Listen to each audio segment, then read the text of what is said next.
Can you see my screen, any of you?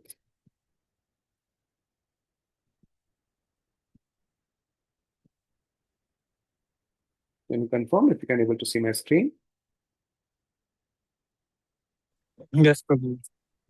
Nice. So today we are starting with the chapter 3 of Bhagavad Gita. The Bhagavad Gita has total of 18 chapters in three segments. Chapter 1 to 6 called as Karma Yoga, 7 to 12 called as Bhakti Yoga, and 12 to 13 to 18 comes under the section of Gyan Yoga. So how are these yoga? How are they different? We'll not talk right now. As we progress later chapters, then you will understand how is it. It's not easy to understand Bhagavad Gita or the chapters in 1 week, 1 month, or even say 1 year. Right? And it's always said that the more you read, the more you go it, every time your consciousness goes higher.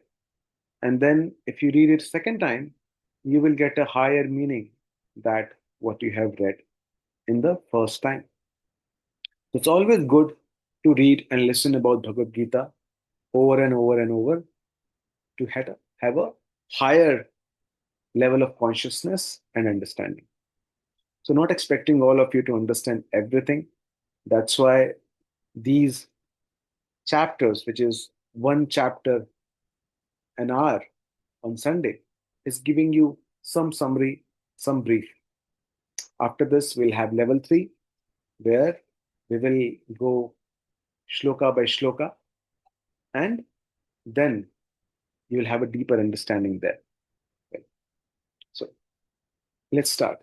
So this in first chapter, Krishna and Arjuna was in the battlefield, and the war is going to start, and Arjuna wants to understand the situation of the battlefield. Analytically, he wants to understand what's going on.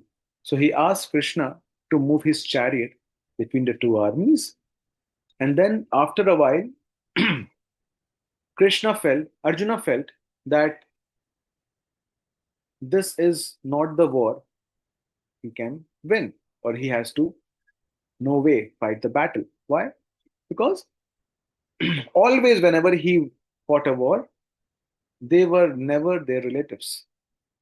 Now, this time, when he is fighting a war, he has to fight against his family members, and that is why his hands were shivering, his voice choked. He came into compassion, and he was overwhelmed by his emotions. And he said, Krishna, I will not fight the war. And in chapter 2, it started with the same note, but then there happened a time, one point where Arjun said to Krishna, Krishna, I am your student. I don't know what to do. The life has taken over, emotions have taken over. I don't know what to do, where to go, what to decide. So, in that state of mind, he decided to surrender to Krishna as his guru. So far, the relationship between Krishna and Arjun was more about friends, and it always had a two-sided conversation. But then, when Arjuna decided to surrender to Krishna, now this relationship turned into guru and shishya, a master and a disciple, and it turned a kind of gravity. And then the knowledge flows. When the guru speaks, the disciple only listens. He doesn't counter straight away. He may ask questions, but not in a challenging mood, but for clarification. That sets the mood of Bhagavad Gita. What should be our mood to listen to these lectures is not in the challenging mood. You would have heard something about Bhagavad Gita, something about religion here and there. But then we should be always asking questions to clarify and not in the challenging spirit.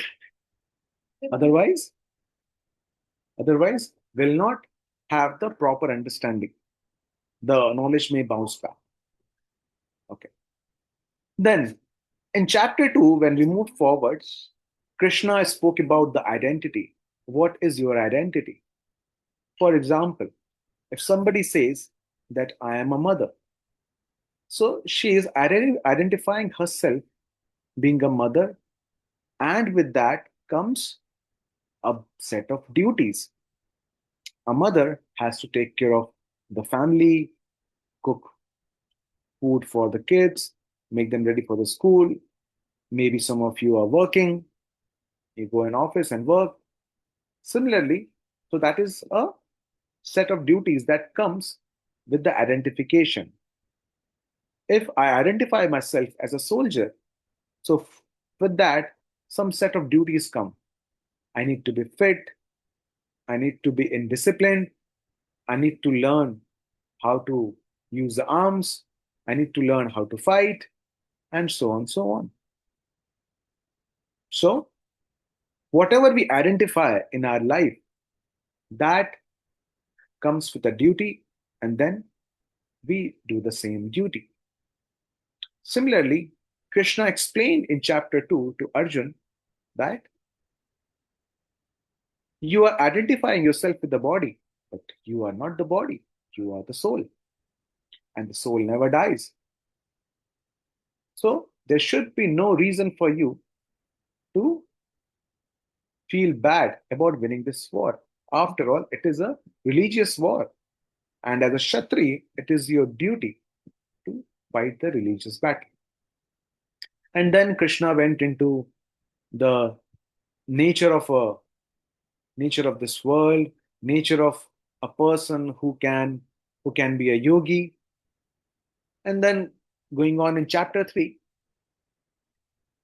Arjuna and Krishna were talking more about these two duty. They talked about two kinds of dharma, which is swadharma and nitya dharma. So when we identify ourselves with the bodily responsibilities, be a teacher, a family, an office, and all sort of work which is associated with this body which we are holding, then that is called swadharma. There is another set of duties and responsibility that is free from body, that is on the level of soul. Just like when in the bodily platform you have the duty, similarly on the soul platform you have a duty, that is to serve the supreme, to get a connection with your divine. That is the duty of the soul. Just like in Swadharma, we learn how to act so that body is maintained, our relatives are maintained, our family life is maintained. Similarly, to pursue Sanatan Dharma, the duty of a soul, we have to act. So the one thing which is common in both of it is action. And action is never ceased in both of these duty. So if going forward, you will understand that Krishna is never asking all of us to leave our job, leave our life, leave our city, leave our children, and go to Himalaya and do the tapasya. He is not propagating that in the Bhagavad Gita. Right. So this was the summary of chapter 2. Now, in chapter 3, these are the topics which are discussed. First is bound by karma, the first 9 shlokas, then the rugs of life, then exemplary leaders, who are the exemplary leaders we should follow, and then who is our real enemy. Now, the very first shloka of this chapter, in which Arjun said, O Janardhan, O Keshava, why do you want to engage me in this ghastly warfare if you think that intelligence is better than creative work? My intelligence is bewildered by your equivocal instructions. Therefore, please tell me decisively which will be most beneficial for me. Remember when we spoke about Swadharma and Sanatan Dharma, and Krishna gave an impression to Arjuna that the Sanatan Dharma is more important than the Swadharma. But how Arjuna understood that Swadharma is not at all important? He just thought Sanatan Dharma is the way forward, and he was looking an excuse how he can get away from this bloodshed in the battlefield. That is the reason he's asking this question. Why do you want to engage me in this warfare if you think intelligence or the Gyan Yog or the Sanatan Dharma is better than the fruitive work?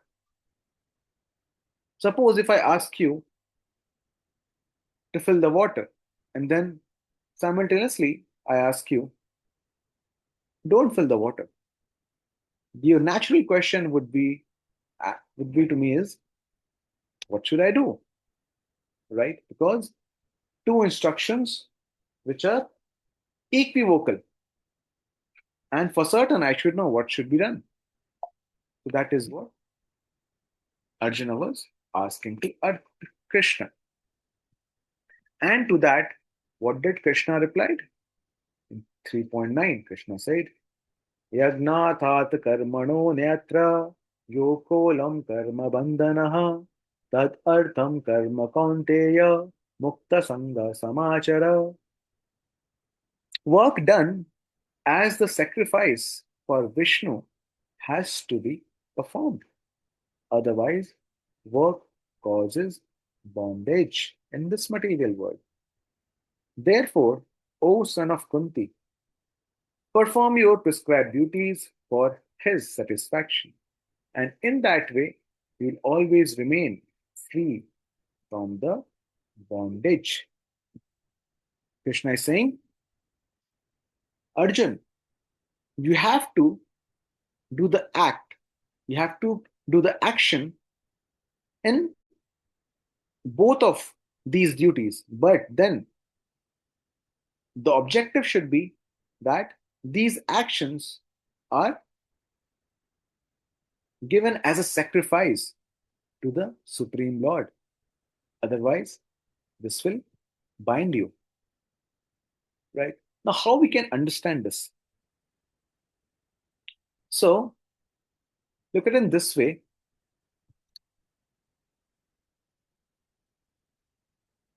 If a judge of Supreme Court, if there is a case going on in the court and he has to decide what should be the outcome, and he gives the punishment to accused saying you should be hanged till death. That is a capital punishment.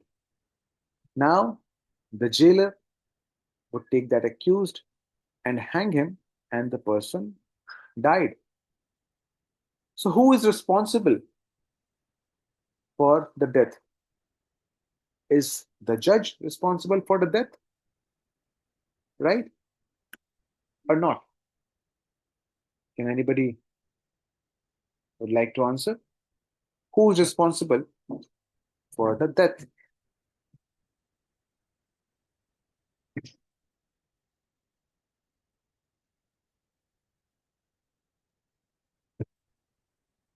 Naveen Prabhu, what do you think? Who is responsible for the death? Sorry, I didn't get your question. Can you repeat the question again? Yeah, so my question is if the judge, Supreme Court, if he is giving a capital punishment Uh-huh. to a accused, and that accused was given death by the jailer, so who is responsible for the death? It is that the jailer. In this case, due to his bad things, the judge has given him the punishment, and that is the judgment given by the judge. What is written in the books So you need to be followed by that. I think this is comes under the government act. So that during Yeah, thank you. So that means the Wait, judge wait, can't. wait. Yeah. Yes, Prabhuji, Prabhu, Varsha. can I tell Prabhu? Yes, Prabhuji. Prabhu, the person is responsible. The accuser is responsible here because he has done his action. For the action, we should get the reaction. We should get the fruitive for that action. So the accuser is responsible. The accused is responsible. Yes, very right. So even if a third person who does not understand judiciary, constitution, and the process by which the justice is served, he may think the judge and the jailer are responsible for the death of a person, right? If he is not aware of the rules. Similarly, what happens to us is Krishna is saying in the next slide, if we don't follow the scriptures, if we don't follow the books of for the soul, right? So we are bound to get sin. And who is responsible? We are responsible. That is why Krishna is saying to Arjuna, Arjun, do work, but for the satisfaction of the Supreme. Just like the judge is working under the spirit of serving the constitution and the country. He has no selfish desire or motive to kill that person, but he is doing for a duty, not for his selfish reason. Similarly, when it comes to spiritual things and the rules of this material nature, it is not created by us. It is created by the Supreme Lord. And then those rules, there are the rules for the body, rules for the nature, rules for people around us. If we don't follow that, and if we are doing and working whimsically out of our own impulses, then we are bound to suffer. Right? That's why Krishna is saying in this shloka, therefore, son of Kunti, perform your prescribed duty for his satisfaction, and in that way you will always remain free from bondage. One more example. If a soldier fights a battle on the border and he kills some terrorist, he would be rewarded. But the same person, when he comes to his home and he get into a fight with his neighbor, and out of the anger and the rage, he killed him. He will not be rewarded, he will be punished. Similarly, again, Krishna is saying that you do it under the authority, not for your selfish reason. The same death in the hand of the soldier, in one case, it is legal, in another case, it is illegal. In one case, he is getting rewarded, another case, he is getting punishment. That is how there are the rules of material nature. If we understand this, we will be rewarded in some way. If we don't understand this, we will be punished. Right. So, now moving on, Krishna further explains in this section, he says, Yagna Shishtashina Santo Muchante Sarva Kilbishah Bunjate Te Togam Papa Ye Pachantya Atma Karanat. The devotees of the Lord are released from all kinds of sin because they eat food which is offered first for sacrifice. Others who prepare food for personal sense enjoyment verily eat only sin. Now, Krishna here is giving an example, right, in context of food. So the rule says, the spiritual rule says that since we have not created the seed, any seed from which a tree or the fruits grows, a plant grows, right? Doesn't matter if you are a vegetarian or non-vegetarians, both of them are dependent on the food grains which grows from this mother nature, right? And these food grains are due to the rain. So we cannot control the rain, we cannot control the seed which is sowed in the earth. We cannot control these fruits. So since we have not created the entire ecosystem of the food, that means we are not the proprietor of anything that is grows in this earth. So if we are not the owner, then who is the owner? The Supreme Lord. He is the owner of everything. And if I come to your house and take something without taking your permission from you, what I will be called? I will be called a thief or the sinner. Similarly, the material nature says that everything belongs to the Supreme Lord, and Krishna is saying if we don't offer the food which you are cooking and offering it to me and eating by yourself, that means you are breaking a rule and you will be getting a sin. So, this is the rule of the nature in respect to food. Similarly, there are the rules of the body, there are rules of the nature. How much we should take away from the nature, how much we should take away from the environment. If we don't do that, it always comes back to us in some way or the other. We are using atomic energy to test an experiment, and we are giving so much torture to Mother Nature. Sooner or later, it will come to us. That is how the karma works.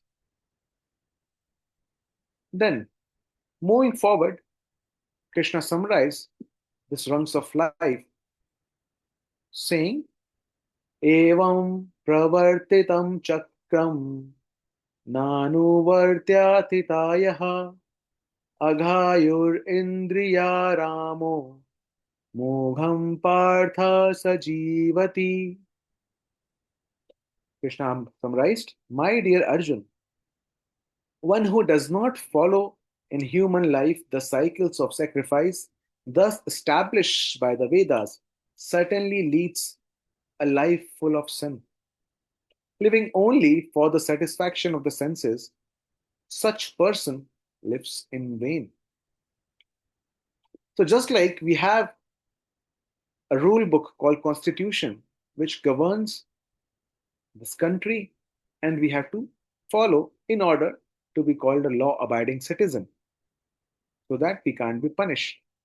Similarly, there is a higher rule book which called as Vedas that tells us what is right, what is wrong on the level of soul, also some level of body.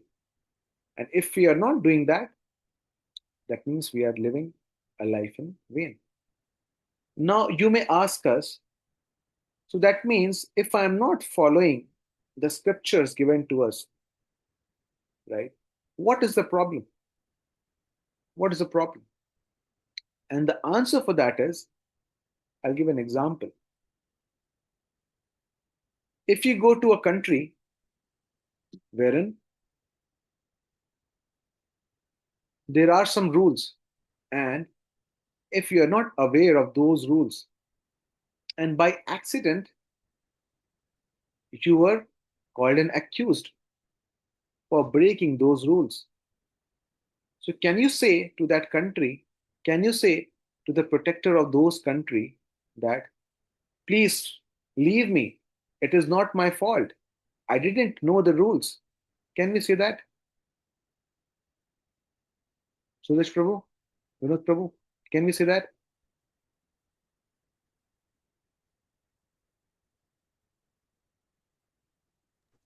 No, we can't say. We cannot say. Why we cannot say? We have not done anything. Why we cannot say? We were very innocent, right? Yeah. We cannot say because ignorance is not an excuse. We cannot say we didn't know. It is our duty when we are visiting to that country to read the rules and regulation properly for our own benefit, right? That is what is required. Similarly, now we cannot say that since I was not exposed to the Vedas and the scriptural knowledge and the rules of this nature created by the Supreme Lord, hence I am not liable to get punishment. We cannot say that. A fire does not discriminate between an adult and the kid. The nature of the fire is to burn, irrespective of who comes into the contact. Similarly, these scriptures gives us the rules, and it is our duty to read it. Otherwise, we can't say that why I am suffering. We cannot say. Now, the other section. When it comes to rules, there are three kinds of people in our society who see the rules and try to follow in different ways. The very first name is we called as segment of people called as karmis. Who are the karmis? Karmis are the one who live their life just like animal. Just like an animal eat, that human, we also eat. Just like an animal sleep, we also sleep. Just like an animal reproduce, we also reproduce. Just like an animal defend its territory and struggle for his life, similarly, we also struggle for our life in some different way. Earlier, we used to we used to fight in the Stone Age with the stones and securing the territory, throwing the stones from the hills to the other party, other set of people. And right now, we are just doing that with the guns, ammunition, airplane, atom bomb. The tendency remains the same. Maybe technology upgraded. That doesn't change anything. That doesn't say that I am not a karmi. So if we are doing these four things, which is animal is also doing, but we are doing in more sophisticated way, the rule book, scripture says, Veda says, we are no more than an animal. What distinguishes between a human and animal is ability to question, ability to transcend. Why I am here? What am I doing? What is this material world? Who created this? What is my journey? Where will I go? Why I am suffering? Why I am enjoying? All these questions, if coming into our mind, if we are trying to think beyond our natural propensities, which is no better than animal, in that case, we can say we are human. If these questions are not coming into people's mind, that means they are no more living life better than animal. This is called, scripture says, this is a karmi's life, karmi jivan. Then, an higher level, which is called karmakandis. Karmakandis are the one who follow the rules in the scriptures just for the sake of not getting punished. I'm following the traffic signal so that I don't get challaned, I don't get caught. I'm following the rules just because it's being laid out and I don't want any trouble. Or better, I want some reward. So the Karmkandis are the people who follow the scriptures but for their own selfish desires. They do yajna, they do homa, they will go to temple, they will worship, but they always have a transactional relationship with the Supreme. I'm doing this because I want this. I am doing this because I feel I have accumulated sin and I need to get released. So there is always a selfish desire that drives us to follow the rules and regulations in the scriptures. Now, a question to us. How would we feel if our children comes to us only at the time when they need some money? They don't love us. They only comes to us when they need money. How do we feel? How do we feel? Will you feel good? Anyone? No, we feel like we feel they are selfish. They are selfish, right? So just think about how would our Supreme Father would be feeling if we just goes to him whenever we need something. We have no love and affection for him. We expect our children to love us, but we don't want to love our Supreme Father in that way. So that mentality should be avoided. So the Karm Kandis are the one who does a transactional relationship with the Supreme. Now, Krishna says the third category of people in this world is Karma, karma Yogi. Karma Yogi. So the Karma Yogis are the people who not only have a transactional relationship, but they do everything what is pleasing the Supreme Father. Whenever they eat food, they ensure they offer it to the Lord, not out of out of a fear that if I'll not offer, I'll get the sin. They offer out of love, and the Supreme Lord accepted.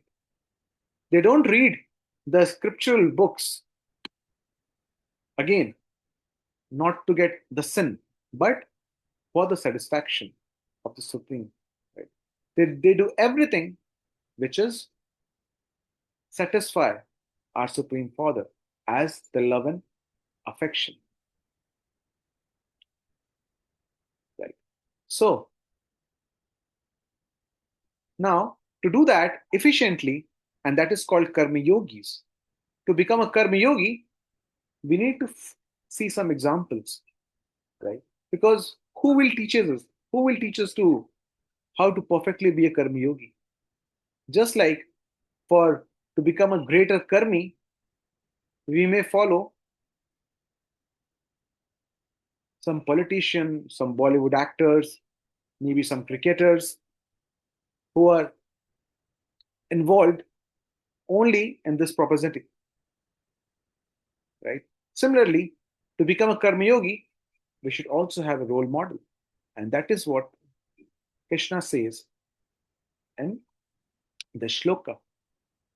Yad yad acharati shreshthas tad tad eva taro jana sayat pramanam kurute lokas tad anuvartate. Whatever action a great man performs, common men follow. And whatever standards he sets by exemplary acts, all the worlds pursue. So, who should we follow in this category? Right? So, we should follow the exemplary leaders who has done the changes in the life and who has shown exemplary love for their father. One such example in our life is Srila Prabhupada, the founder of International Society for Krishna Consciousness, ISKCON. He was living as a life of sannyasi in Vrindavan, and then just to satisfy his spiritual master instruction, he left Vrindavan, he went to America, United States. And there he was talking to people about Bhagavad Gita and convincing them that please give up the sinful way of life, give up the animalistic way of life, and love your Supreme Father. And that is what Srila Prabhupada did. And we can see the result. In his span of 11 years, he made 100 plus temples all across the world for Krishna. So these are the role models we should follow. We also have Chaitanya Mahaprabhu in South India. We have in Sri Sampradaya. We have, who do we follow? Tirupati. Who do we follow? Balaji. No, the Acharya. Who was the Acharya?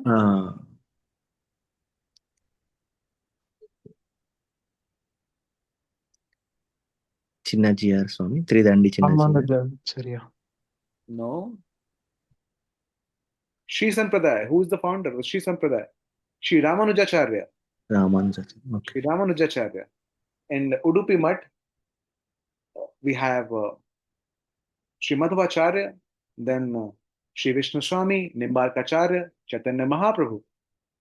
So we have all these role models who has given us a practical life example in their own life how to serve the Supreme Lord in a loving way. So we should choose who should be our role model. Then Arjun said to Krishna, Krishna, I understood that we should not be living a sinful life, we should loving the Supreme Father. But a question, a very genuine question, comes to his mind. And she says, Arjun Vacha Atha Kena Prayuktoyam Papam Charati Purusha Anichan Api Varshneya Balat Iva Niyojitaha.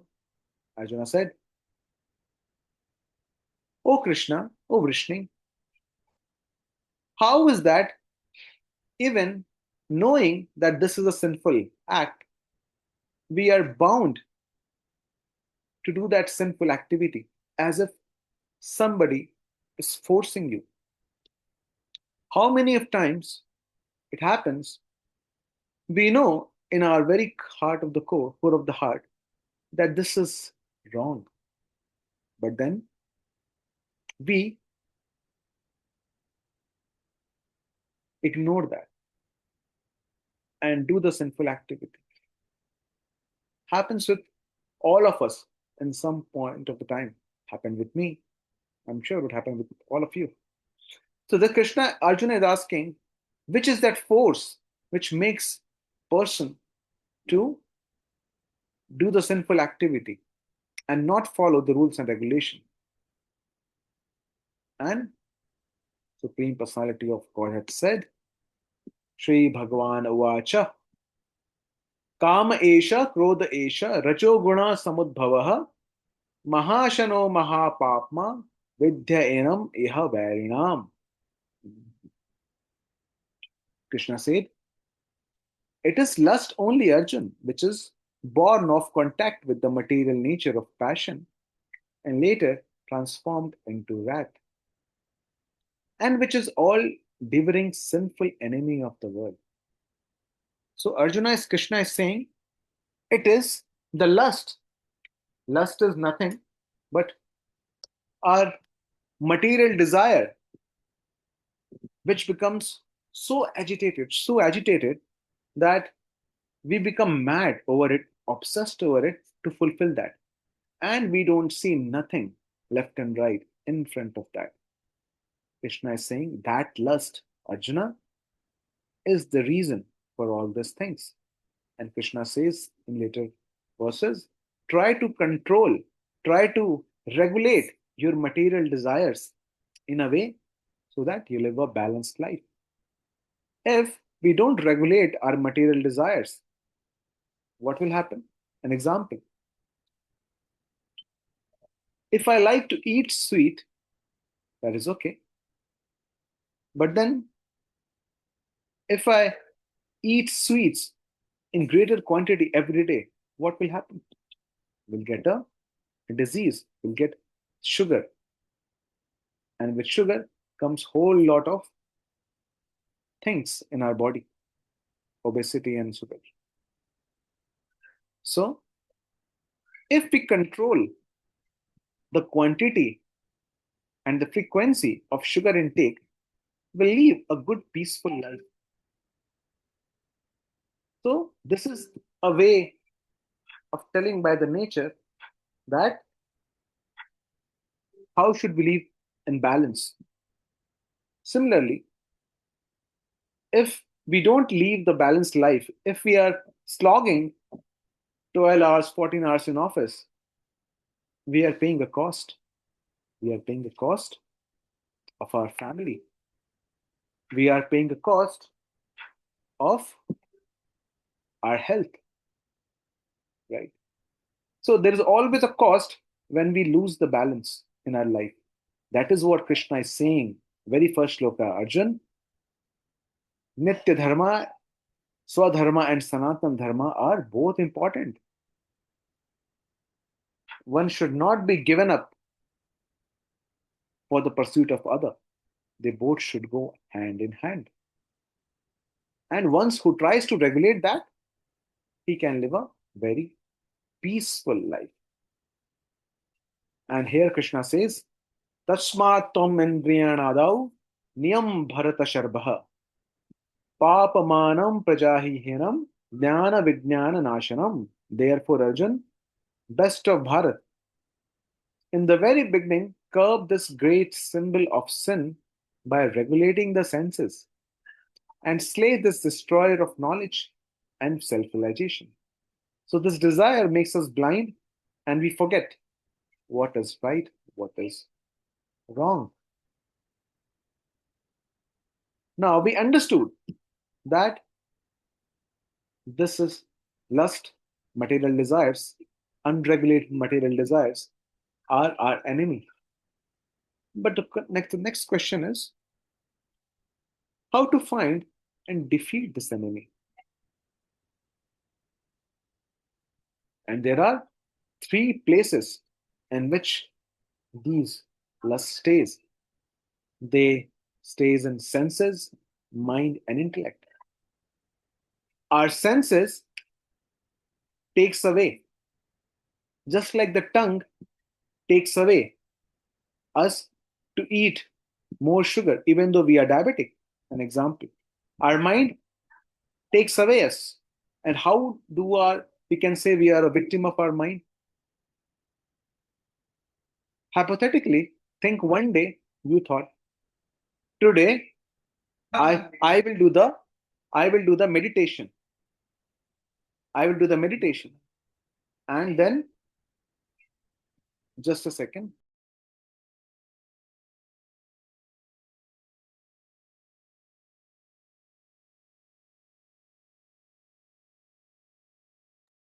Sorry.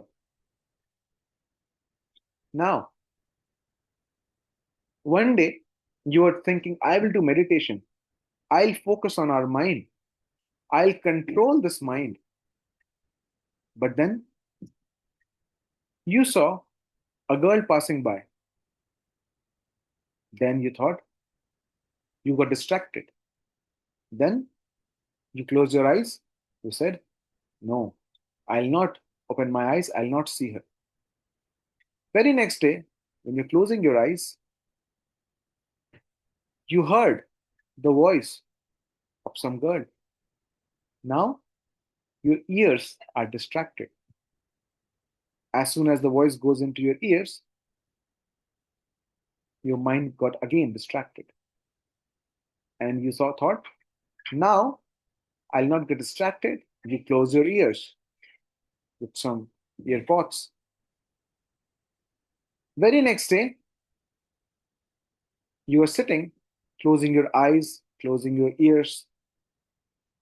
Then some smell coming from a body from a lady get into your nose. Now you got attracted again, distracted again. Now you decided, I will change the place. You went to different place very next day. Now what's your mind thinking? Now your mind would be thinking, oh, 3 days I got distracted by somebody, right? Your mind will be thinking again about the same incident that has already passed in the last 3 days. Your mind is still not focused, it's still distracted because of nothing. There is no object for you to distract, but then the mind has a tendency to take you in the past and distract again, even if you don't have anything in front of you. That is how the nature of our mind is. It's so hard to conquer. So, that is the question. How to defeat this enemy? This is our greatest enemy. Krishna says in one of the shloka, a controlled mind is the greatest friend, and the uncontrolled and unregulated mind is the greatest enemy of a human being. And till here, Krishna summarizes, and then we move to chapter number 4. Any questions anybody have? We are open for question and answers.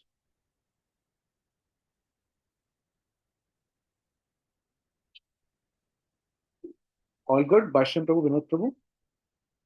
Yeah. Okay, Prabhu. Yes, Prabhu. Thank you, Prabhuji. If all good, then I'll end the session today, and then we'll meet the same time for chapter 4 next Sunday. वाञ्छाकल्पतरुभ्यश्च कृपा सिन्धुभ्येव च पतितानां पावनेभ्यो वैष्णवेभ्यो नमो नमः। अनंत कोटि वैष्णव की जय, जगद्गुरु श्रील प्रभुपाद की जय। Hare Krishna, see you Hare, next Hare Krishna, Prabhu. Dandavat Pranam. in this Pranam Prabhu.